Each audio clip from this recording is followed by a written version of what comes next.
BBC News at midday. The Foreign Secretary Lord Cameron has called on Israel to provide a full, transparent explanation of how 7 charity workers were killed in an airstrike in central Gaza. World Central Kitchen said the group had been working distributing food in the city of Deir al-Balah when their cars were hit. A British national was among the dead. A spokesman for the Israeli Defense Force, Daniel Hagari, said they would establish what happened.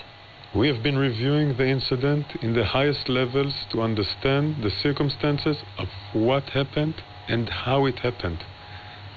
We will be opening a probe to examine this serious incident further. This will help us reduce the risk of such an event from occurring again. The Iranian president has said a suspected Israeli airstrike on the Iranian consulate building in the Syrian capital of Damascus yesterday will not go unanswered. At least 7 Iranian Revolutionary Guards, including 2 senior commanders, were killed. Here's our Middle East analyst, Sebastian Usher. Iranian officials have not only denounced Israel over the deadly airstrike in Damascus, but also blamed the US. It's reported that a US official has assured Iran that it had no involvement or knowledge in advance. Iranian proxy forces in Lebanon, Syria, Iraq and Yemen have all stepped up their attacks on targets linked to Israel and the US. Iran has shown no appetite for a direct confrontation, but Israel's latest action, even if, as ever, it is not officially confirmed it was responsible, will be seen in Tehran as a major provocation. Police in Finland say a 12-year-old child has died and 2 others have been seriously injured in a school shooting. A suspect, who is also 12, has been detained. The shooting happened at a school in the city of Vantaa, north of the capital, Helsinki. The UK and US have signed an agreement to work together to test the safety of advanced artificial intelligence. There's growing concern about the risks the technology could pose.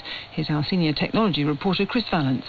Some experts have speculated that powerful AI tools could be used to launch cyber attacks or assist terrorists in planning biological or chemical attacks. Some have controversially suggested they could even threaten human existence. Under the agreement, Britain's AI Safety Institute and its American counterpart will perform at least one joint testing exercise on a publicly available AI model. The UK has sought to take a leading role in the safe development of AI, but faces strong competition from the European Union. One of the UK's most wanted men is due to appear in court in Cheshire after nearly 30 years on the run. Richard Burrows faces charges of historical sex offences against children. More details from Sancha Berg. Richard Burrows was arrested at Heathrow on Thursday as he returned to the UK from Thailand. Now, aged 80, he'd been on the run for 27 years over offences allegedly committed decades before that. In 1997, he had been charged with 13 counts of sexual assault against children, committed between 1965 and 1971 in the West Midlands and at a children's home in Cheshire. Police have confirmed that was Danesford Boys' Home. 2 women who live next door to each other in Oxford have both celebrated turning 100 on the same day.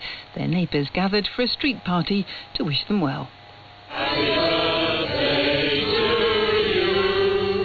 Happy birthday, dear. Josie Church and Anne Wallace-Hadrill have lived on the same street for more than 30 years. Mrs. Church said she was delighted the locals joined in the celebrations. I can't believe it. I mean, I'm so lucky. This road is to me exceptional. I know most of the people in it. They all seem to know me, and we're all so friendly. BBC News.